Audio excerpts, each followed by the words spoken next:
We are in part 9 of our series on biblical justice, and we've gone through so much. But let me just hit 2 points, especially for any of you who haven't been here. Justice is first. It's a deep attribute of God. It's His love. It's His love. It's not simply just some abstract idea. And justice is specifically when justice is mentioned in the Bible, it's specifically God has in mind certain people who are especially vulnerable in the world. And so in our 21st century, we tend to think about it as some kind of like moral law of fairness, and we immediately think about politics. But when God thinks about it, it doesn't mean that there isn't an issue of politics. But that isn't primarily the focus in the Bible. Primarily the focus of the Bible is for those people in a sinful and in a fallen world who will fall through the cracks and who will be hurt by the world. And there's 3 camps of people that the Bible is just perennially, again and again, concerned about. And those are the fatherless, and we spent several weeks talking about the fatherless. Second is the widow. And last week I started transitioning to talking about what do the fatherless and widows have in common, and they are without belonging in the world. That's what I talked about last week. And third camp of people are what the Bible calls the sojourner, or I would like to call them the minority or the outsider. And today I want to start by talking about biblical justice, justice for the widow. Justice for the widow. And it's actually, there's a whole book devoted to it. And if we're going to talk about the Bible's take on justice, it's so important in the Bible, there's a whole book that really that tells you the story of not just one, but 2 widows. And our brother read the beginning portion of that book, and that is the book of Ruth. And what I want to do in today's message is to unpack, I can't go through the whole book, but I'll unpack this beautiful book. It's only 4 chapters. If you've never read it, I would urge you to go home and read it. It's only 4 chapters. You can read it. It's really easy. It won't take you long to read. It's a very compact narrative. It's a tremendously beautiful narrative. But it's talking about something incredibly painful. It's talking about widowhood. And what I want to do is I'm going to spend the majority of time just trying to help you to see how the Bible begins to give us, shed light on this subject. And I'm not going to talk as much today about, like, some of you may think, okay, this is, okay, with how the Bible is. Can you just hold on and, like, I'm just going to spend only a brief little period of time talking about widowhood in the general, and especially how it's going to start to pertain to today. And then I want to get into that more next week, okay? So let's do it this way. Part 1. The plight of the widow. Part 1 is the plight of the widow, and we're going to look at it through the book of Ruth. Part 2, it's going to be very tight, and I'm not going to spend as much time in part 2. Really, part 2 is just a little preview for next week, okay? Part 2 is the vulnerability of women in the world.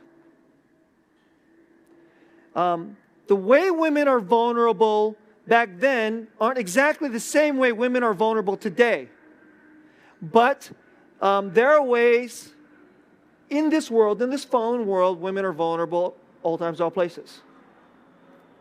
And so what the Bible calls a widow, today we have to think a little bit, I think, not differently, but we have to think about how the Bible sees it and then apply it for the 21st century. I just want to give you a little preview of that in part 2, the vulnerability of women in the world. And then part 3, the ultimate bridegroom redeemer. There's going to be, in the Bible, there is an idea of someone who becomes a husband. It's called the kinsman redeemer. And it's a pointer to one who is even greater than that, a greater kind of redeemer. And those of you guys probably know who I'm talking about. But the ultimate bridegroom redeemer is part 3. Okay? All right, let's get into it. Part 1, the plight of the widow. Let's just get right into the passage, okay? And if you didn't grow up in the church and don't believe in Jesus, we're going to read an ancient story. This is taking place This is taking place in the time of the judges, before the kingship of Israel. So if you read this, in the Bible, it's Joshua, Judges, Ruth, and then 1 Samuel. And so just roughly, chronologically, there's no king. There's no king in the land because that institution of the king for the land of Israel has not been put forward yet. And Israel isn't really a coherent, in a sense, isn't entirely a coherent nation. It's a series of tribes. And the law of the land, it's more like tribes and of certain places, and it's not like there's a central government of care. I want you to just keep that in mind as I talk about this. Now, the second thing I want to say is, some of the things we're going to talk about today, if you didn't grow up in church, are going to sound a little weird because we're talking about an ancient culture. And I'm going to do my best to try to unpack that for you and then to help you to see how God does justice, what God cares about in a story such as this, okay? So let's get into it. Verse 1. In the days when the judges ruled, that's before they were kings, there was a famine in the land, and a man of Bethlehem in Judah, a man of Bethlehem in Judah went to sojourn in the country of Moab, he and his wife and his 2 sons. Okay? So now let's just go time out for a sec, okay? Let me just right here, let's already go time out. Let me just say this a little bit differently. In the days when there was no king and no central government, and there was a really horrible recession,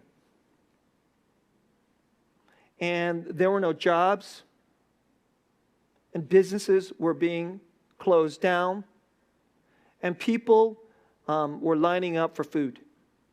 Does that sound weird? When I say there's a famine, in the 21st century, we don't tend to worry about famine, especially in America. But you guys know what a recession is like. And you certainly know what you know that there's such a thing as depression. I don't know if you know this, but 2 times a month, right here in our parking lot, there's a ministry that's run by the church that hosts our campus, Trinity Church of Sunnyvale. It's called the Food Pantry, and the line for the food pantry just goes around the block. And this is a very precarious time economically. Much worse. A famine is that and much worse. Okay, so these people leave in a time of great need, and so let me just go. And a man of Bethlehem in Judah went to immigrate. And let me say, let's use this term. There's immigrate, I-M-M-I, which means come from another clan, and you are an immigrant. There's immigrate, E-M-I, that means to go to another. So these guys they immigrated, E-M-I, to Moab. Okay?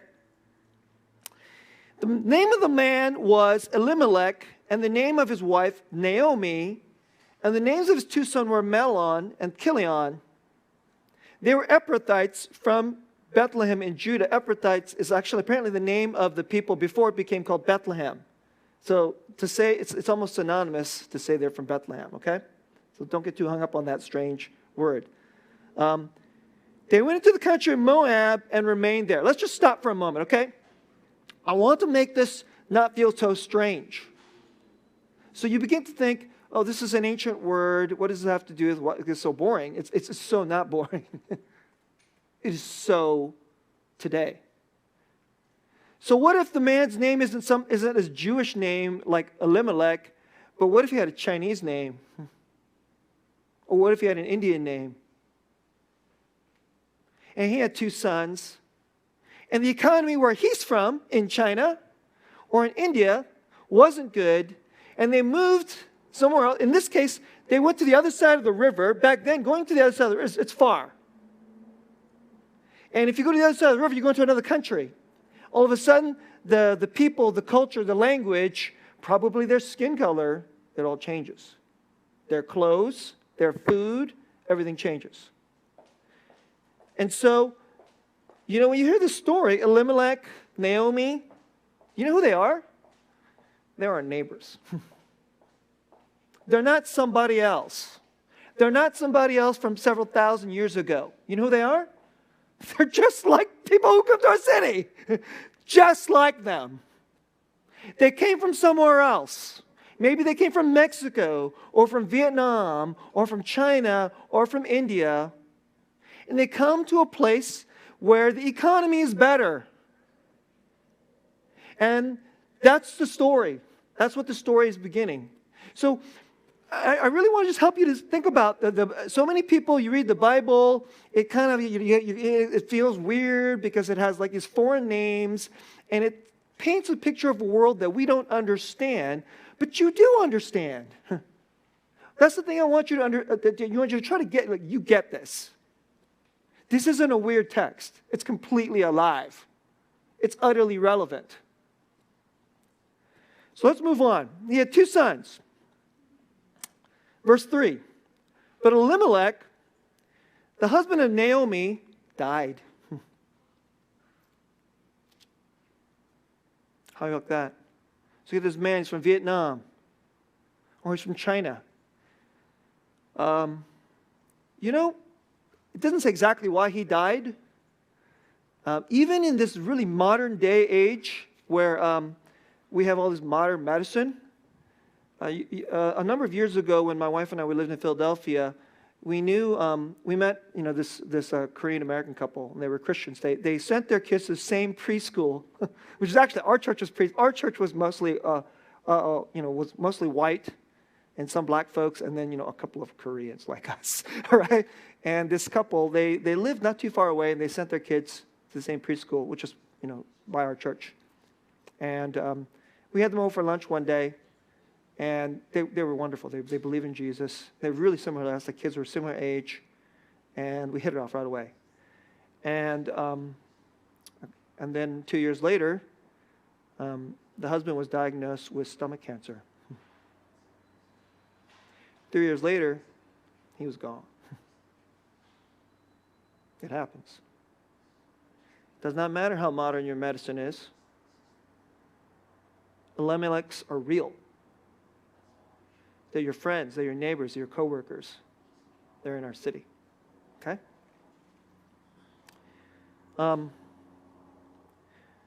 Elimelech, the husband of Naomi, died, and she was left with her 2 sons.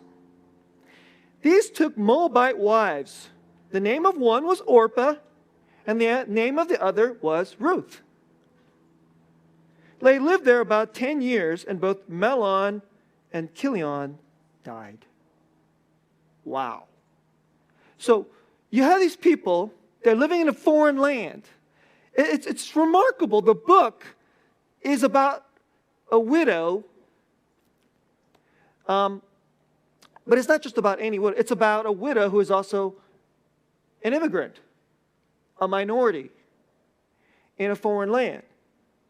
And so she didn't just lose her husband. Then she had 2 sons. Both of them got married, and then they died. So we aren't even, we're 5 verses into this book, and we have 3 widows. That's what we're talking about here. So the woman was left with her 2 sons, and her husband was left without her 2 sons and her husband. So let me try to paint this again. So she comes from China. She raises up 2 sons. Maybe she gave them American names, right? And so, in the old country, she got, Chinese names. But in the new country, she named one John and one David. So those sound like good names, John and David. And so, and then they grow up and they went off to college. And John marries a white girl, nice, pretty, white American woman. She's blonde, and they met in college. And David married a nice Vietnamese gal who grew up in San Jose. I don't know if you know, San Jose is one of the largest Vietnamese communities in America. Right? Let's say he met her a little after college. And then they somehow, doesn't say exactly how, they both died. I don't know how that could happen, but it can.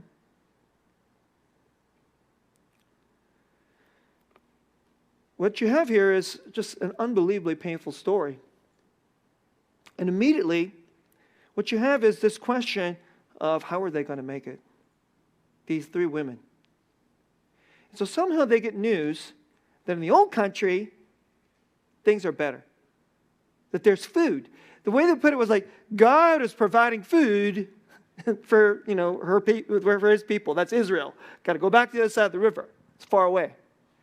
God is providing food is another way of saying the economy over there is a lot better. God is providing food is that the land is doing better. The weather is doing better. The famine wasn't destroying the people and people weren't starving. So they decided to go back. And so what she does do, and just for the sake of time, I skipped over, what she does is she basically tells both her daughter-in-laws, one is named Orpah and one is named Ruth, go back. Go back to your families. Go back. Go back. And she says, what can I do? Can I get married again and then have kids again and then you're going to marry them? Because that would be the normal way. I want you to understand something about the way this culture works. It's not an individualistic type of society. How does marriage happen in this society? Marriage it's probably kind of a quasi arrangement, if not a straight up arrangement. Marriages happen family to family. It's still like that in much of the world. It's not like that in America, obviously. It's still kind of like that in America in some families. But it's definitely like that here. And so she says, I don't have any more husbands to give you. So they weep. And apparently she must have been a loving mother-in-law. Orpah, she leaves. She goes back to her family. But Ruth won't. She says no, right? And here's what she says. Just pick up again, verse 15. So she says, see your sister-in-law. This is what Naomi's saying to Ruth. That's Orpah. She's gone back to her people and to her gods. Return after your sister. Do the same thing. Right? But Ruth said, do not urge me to leave you or to return from following you. For where you go, I will go. And where you lodge, where you dwell, where you hang your hat, where you make your home, that's where I will make my home. Where you go, I will go, and where you lodge, I will lodge. Your people shall be my people, and your God, my God. And where you die, I will die, and there I will be buried. May the Lord do so to me, and more also, if anything but death parts me from you. You know what she's saying? She's saying, I'm swearing covenant under Yahweh. That's the name here. Under Yahweh. The Lord is Yahweh. May Yahweh do so to me. You know what she's saying? It's an extraordinary thing she's saying. She's saying, in this world, you have nobody. You have nobody. But you don't have nobody. You'll have me. That's what she's saying. That's what this daughter-in-law is saying. Not her daughter, her daughter-in-law. Not even the same ethnicity. They probably have different skin color. Who even knows if their language, if they speak broken language to each other, just in our homes today? And their daughter-in-law is making a covenant to the Lord, saying, you have nobody, you're a widow, even though she herself is a widow, and saying, if you go out into the world, you will have somebody, it'll be me. Let me say a little something about this. It's just such an extraordinary thing that a Moabite person will say this. I think it doesn't exactly say this in the Bible. There's an inference that God's people, Israel, that they know that this is God's demands upon. God believes in justice for the widow. Now let me just take the time out here for a second.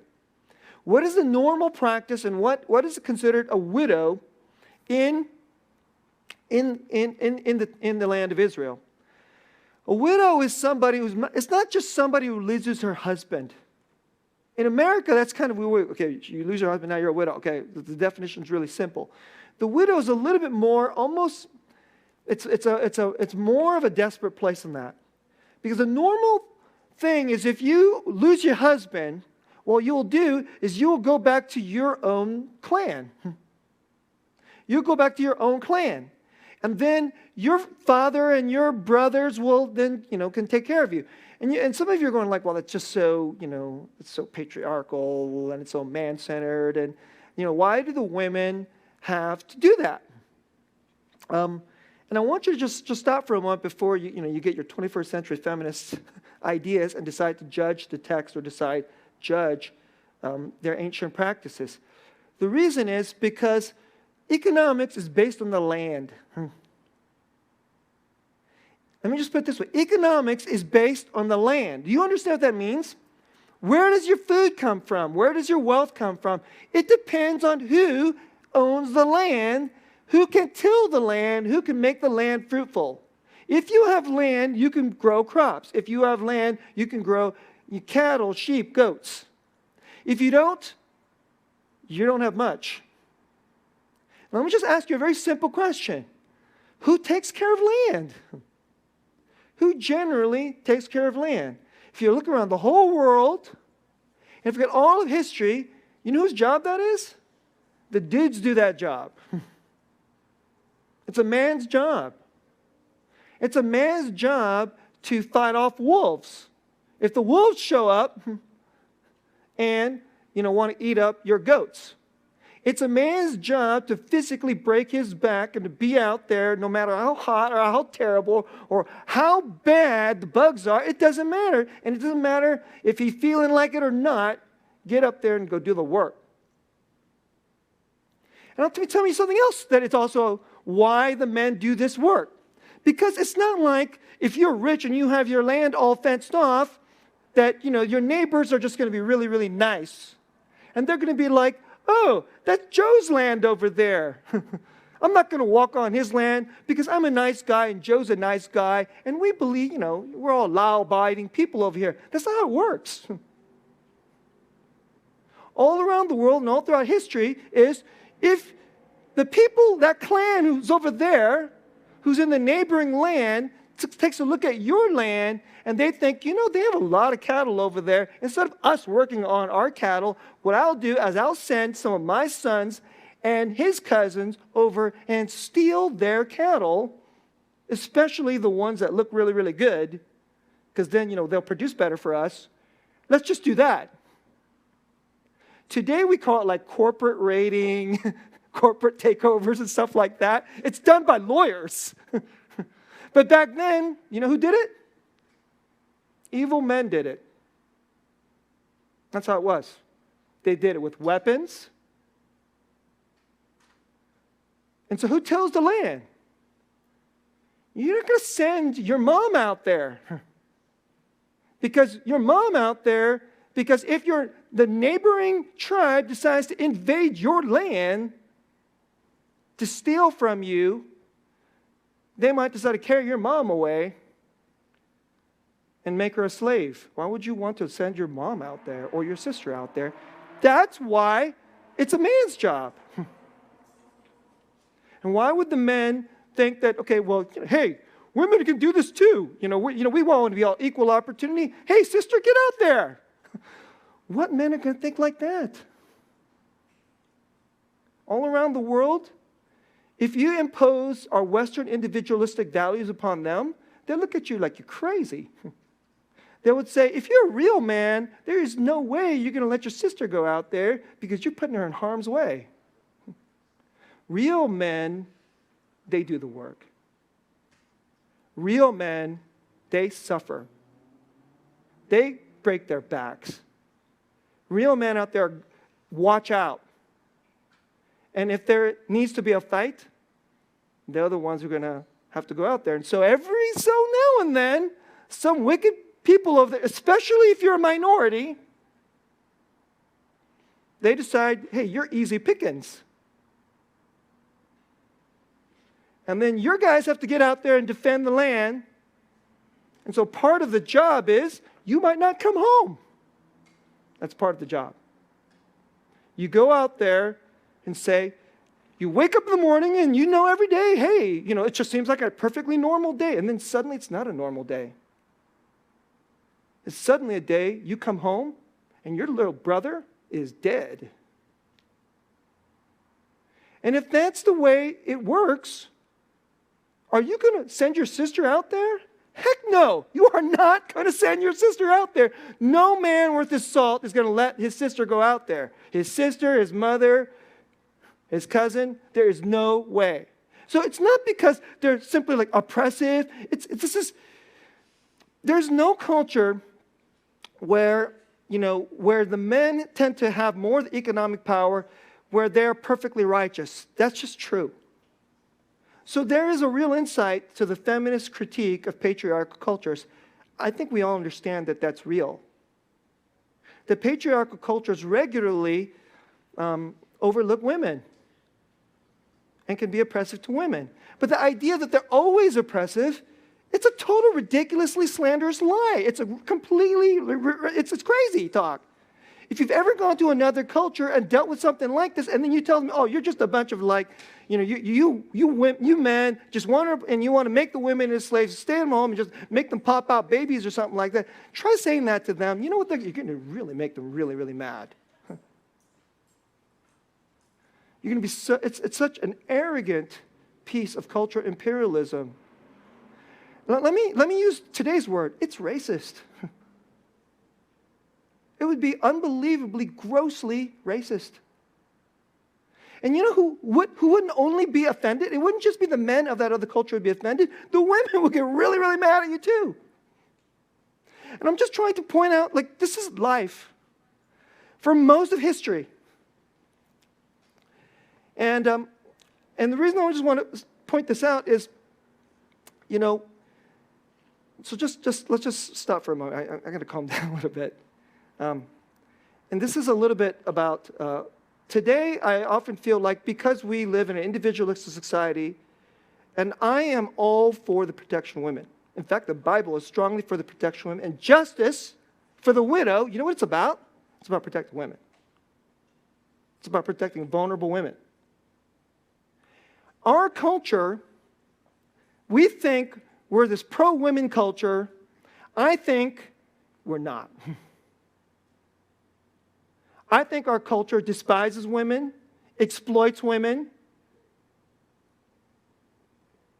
literally kills women. And you know what? That's just a completely normal thing in the world. And when God sees that kind of thing, it makes him incredibly mad. And so there are things he put in place which the Bible calls justice. So now let me unpack a little bit more from this story without going into the whole story and how it was back then. So there was what ends up happening is even though she's not, let me back up a little bit. If you're a woman, you lose your husband, now you're in a bad place. Generally, you know who you turn to? You turn to your son. The son will now take over the land, and he'll provide for the family. What happens if he dies? Then you get to the other brother.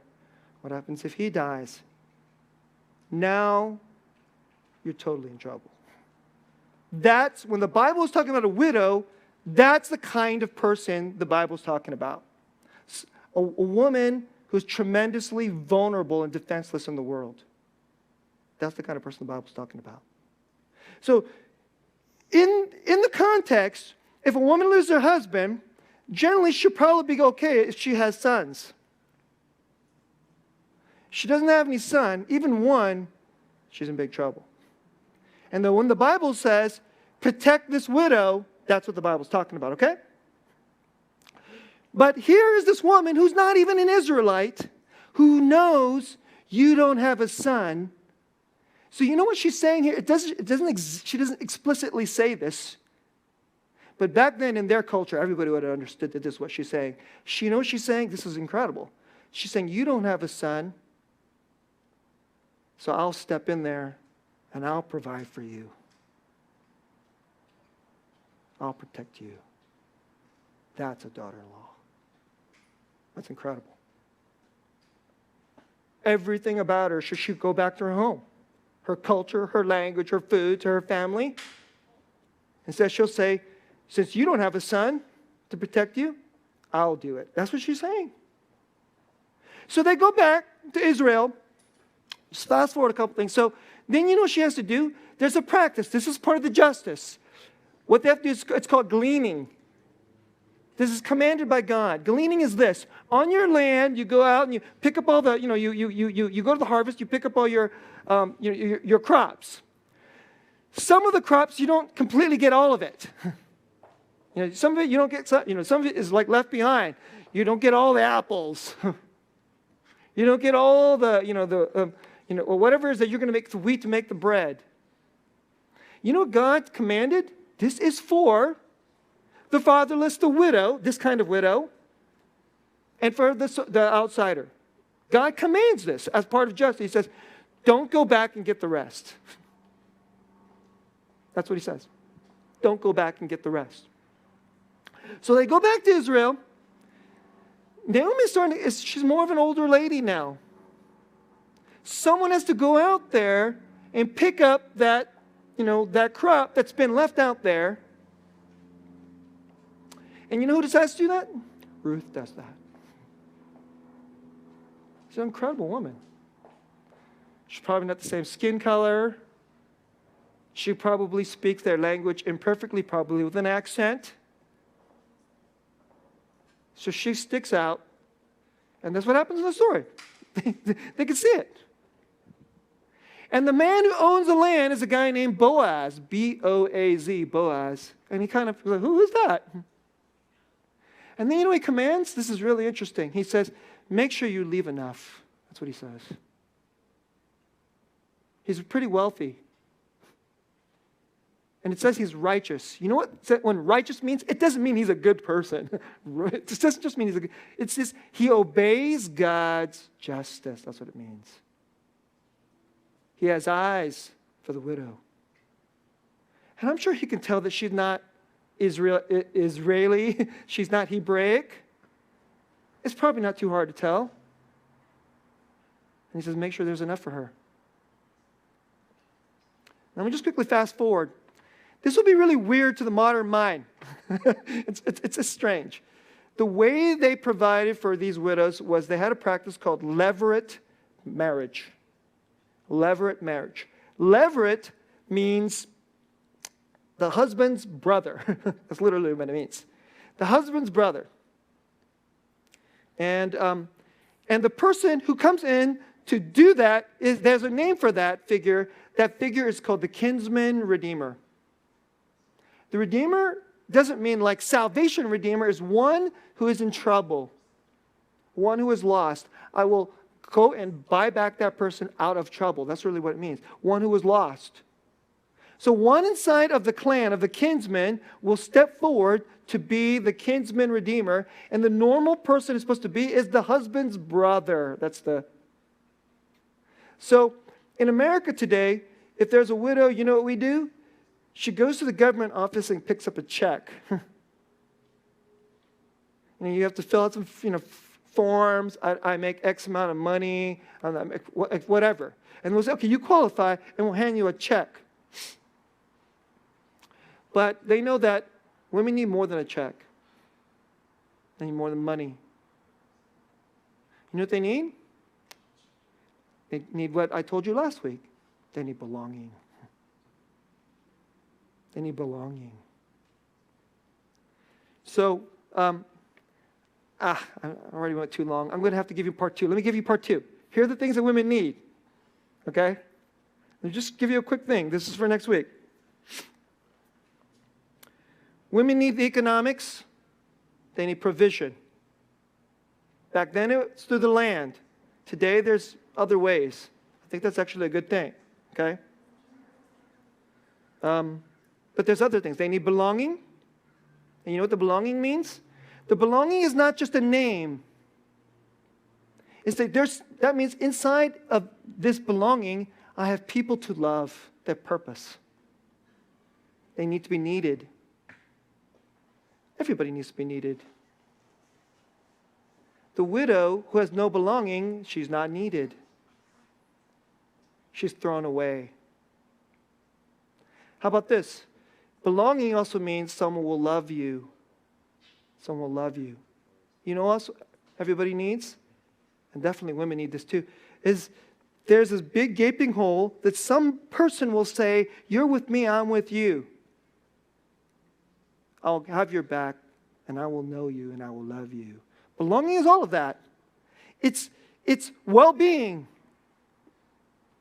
It's purpose to love and serve others. It's that someone will love you.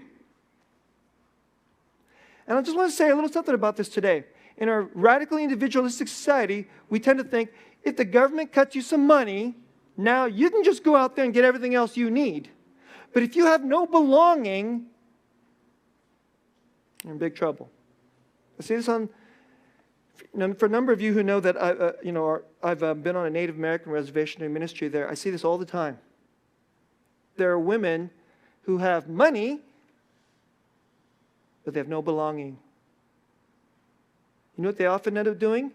Nobody needs them, or nobody wants to be needed by them except maybe their children. And they get exhausted, and they get seriously lonely. And then if their boyfriend leaves them, then it's like either I'm going to drink or I'm going to kill myself. This is part of the vulnerability of the widow too. Belonging. And let me just point out these two more things too. They need protection. Physical protection. And how about protection? Sexual protection. The world isn't nice. The world is not a nice place. And if you don't have any belonging, and you're just out there, and the men in the community, what is the chances if you end up out there that all the men in the community, 100% of them are honorable, good, decent, and kind? What is the chances of that? The chances are 0. Whatever culture you go to, the chances are, if there's a woman out there and she has no belonging, nobody watches after her, gets her back and protects her, the chances that all the men around her will be kind, honorable, and decent, what is the chances that 100% of them are going to be like that? The chances is 0%. That's how the world is. She's vulnerable. She's vulnerable for someone to come in there and rip her off in her finances. She's vulnerable in her loneliness. She's vulnerable to be manipulated romantically. She's certainly vulnerable sexually. That hasn't changed one bit. All of that's still the same today. All of it is completely the same. Okay? And this is the story. So, how did Israel do it? And I know it sounds so weird today. The way they did it was they gave her a husband. That's how they did it. Who was supposed to step up to be her husband? Well, the former husband's brother. That's what's called levirate marriage. So it's connected. The brother's supposed to step up and say, okay, I'll marry you, and then the inheritance of your land, I'll take care of that land, but you know what? It actually is not going to be my inheritance. It'll be your son. It'll be along the line of your family. It's really interesting. So there's, my side of the family's land and your side of the family's land, but I will step in and to have a son so that it's an incredible sacrifice. You know what often happened? The brother would go, no, I don't feel like doing it. I don't want to do it because it's hard. What if he's not in love with her? What if she's the wrong ethnicity? It's like, I never particularly really wanted to be with a Moabite girl. I never really particularly found them very fetching. You ever think about that? That's in the story. It's there. Think about the real humanity of it. So then you know what they do? They go to the next kin. The next guy. That's why it's called the kinsman redeemer. Then they go to the next. Do you want to do it? Do you want to do it? So just to let you know how the story went, Naomi, she's old now, but Ruth is still young. What she basically says is, Boaz is good. So it's this really daring thing. In the middle of the night, she tells him to go ask to be the kinsman redeemer, even though he's not the next in line. And he listens, and he's kind of shocked. When she wakes him up, and he's shocked, and then he goes, okay. He's a man of his word. So he calls the town together. And then they find out who is the next guy. He goes, do you want, okay, you're the next in line, kinsman. No. No, until it gets to Boaz. And you know what he says? He says, I will marry Ruth. That's how they did it. And if I say it to you this way, it sounds really kind of freaky and weird in our time, because everybody, for us, marriage is about my romance and like who I'm attracted to, and it's all about me. But if you think about the we, and if you think about your cousins, whatever, and she has all this vulnerability, and she needs more than a check. She needs more than money. Wouldn't it be good if somebody who was really, truly just and righteous and loved the Lord would say, I will love you and protect you in a vulnerable world. Now let me close. There's an extraordinary verse in the Bible. And a lot of people think it's really strange, and it just hit you, but it's really the answer to so many things in the Bible. Of course, I've gone too long as usual, and I wish I could unpack this. Let's take a little more time to unpack this. It says in Ephesians chapter 5, and it's talking about marriage. It's talking about marriage. A man shall leave his father and mother and hold fast to his wife. This is verse 31, Ephesians 5:31. And the two shall become one flesh. That's from Genesis. It's the fundamental definition of marriage. And then verse 32 says, this mystery is profound. It is. And I'm saying that it refers to Christ and the church. And, okay, I have to say this quickly. Somebody going, okay, this is a really cool story, and I know some people out there who are like vulnerable women, and they're not necessarily always widows. I'm going to talk about that next week. I think there are women out there who are widows or like widows. But I want to close this way. If you believe in Jesus today, sometimes I think you could feel like in this world, the world kind of doesn't like the people who believe in Jesus. And let me put it a little differently. If you don't have anybody and you don't have any belonging, you're like a widow. How are you like a widow? Are you somebody who you are on your own and you're vulnerable? Your father won't take you in. No husband will take you in. No boyfriend will take you in. No family is there for you. It doesn't matter if you're a man or a woman. You're like a widow. You're vulnerable and without belonging in the world.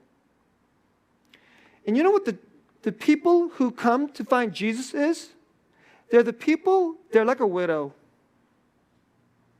And you know, if you would be a part of the church is described as like a woman, like a bride. And the answer of the gospel is that Jesus doesn't just go, I cut you a check. What are all your deepest needs? You know what you need? You need belonging. You need forgiveness. You need understanding. You need purpose. You need a love of someone who will never go away, who will pay the price. Boaz, the other guys, maybe they weren't bad. The Bible isn't saying that Orpah was bad. And it isn't saying that these other guys who declined were bad. It's saying that Boaz was extraordinary. Boaz took on a cost. Let me just ask you this question. If you ever had a cousin, or let's say you have a neighbor, and they were like, a woman like this. Can you just imagine someone will say, we won't just cut them a check or just let them come over for Christmas dinners or like Thanksgiving dinners, but like, let's find someone in our family to marry this gal. And if somebody stepped forward to say, I'll do it, what would happen? You're going to do it? Wouldn't we all think that's extraordinary? But there's a people who've walked through life in the world without belonging, and they've always fallen down, and they always feel like they're on their own. And somewhere along the line, they hear that there's a person named Jesus who will love them. And we often think of Jesus as the one who died on the cross and shed his blood for my sins. It's very individualistic. But today I want to say to you, maybe you and we were really more like a bunch of vulnerable widows in the world. As we go throughout the world, we're looking for someone who will say, I'll pay the cost, and I'll be with you, and I'll never leave you. One greater than Boaz said, I'll marry her. I'll pay the cost. The cost was to be stripped of all his glory on his throne. The cost was a crucifixion. The cost was rejection. All so that he will say, this woman, the church, these people who are like broken, rejected, vulnerable, exploited widows in the world, I'll marry them. And I'll be with them. That's our Savior. Greater than Boaz. Boaz is an extraordinary man. But we need even more than an extraordinary man. We need not a kinsman redeemer. We need the ultimate redeemer for the widowhood of our hearts, of our lives. Brothers and sisters, this is the justice we have received, which we could never have earned and never have made happen. And so let's live and trust in him and live not for ourselves and have eyes for the widows, for the fatherless, for the vulnerable in our city and those around us. Let's pray. Lord,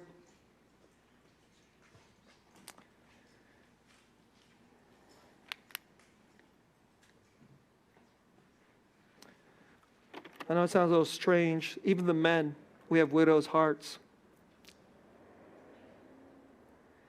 If my industry gets shipped off to another country, it's like there's famine, and I'm vulnerable, and I have no job, and I have no worth, and I'm vulnerable in the world. That's how so many men, they're like widows. There's so many women today, it says, if I don't find a man by the time I'm 30 or 35, I guess nobody will love me. If your boyfriend dumps you at a particularly bad, you're a little older, you wonder, will there ever be love? Anybody watch after me? It is the plight of our times. And yet, it's very strange to think that the gospel has an answer for that. That to the widowhood of our hearts, in a dangerous world where we could be so vulnerable, you have offered us a promise, and then you have fulfilled that promise, that there would be one greater than a kinsman redeemer, better than Boaz, the Boaz of all time, the ultimate Boaz, Jesus. So for all of us, as we walk through this world, the Naomis and Ruths of this world, thank you that we always have you, Lord Jesus. Thank you for taking care of our sister Jennifer when she was thrown away by her company. Thank you that for the weak and weary, when we get thrown away by our companies or by the world, or we don't feel like we have anywhere to turn to, we have you. And may we, as your people, invite the rejected, the vulnerable, the hurting, into our family life to be loved by you, Lord Jesus. Be King and Lord, the ultimate Boaz for us, and help us to live in true justice, true mercy and grace. In Jesus' name, amen.